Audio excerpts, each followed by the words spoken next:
বাবা, আমার অবস্থা খুব খারাপ। আমার সংসারে খুব অভাব অনটন চলতেছে। আমার দুই হাত দেখে কোন তো কি সমস্যা? अच्छा।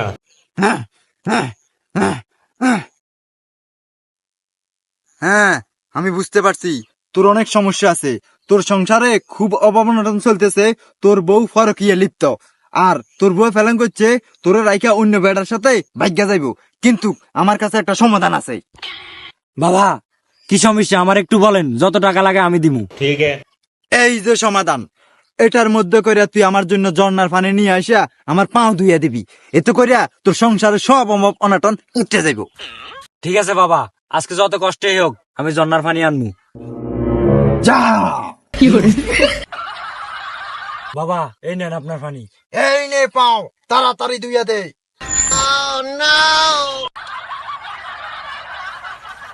বাবা, আপনার পাও ধোয়ার সাথে আমার সংসারের অভাব অনটনের সম্পর্ক কি? এই, আমার এক পা লেট্রিনে পড়ে গেছে, দোয়ার মতো কোনো ব্যক্তি নাই, তাই আমি তোর হাতাইয়া দোয়াইছি। কিন্তু বাবা, সমস্যা তো একটা, আশেপাশে কোথাও জন্নার পানি পাই নাই, তাই আমি প্রস্তাব করে নিয়ে আইছি। এতে কি আমার কোনো অভিশাপ লাগবো?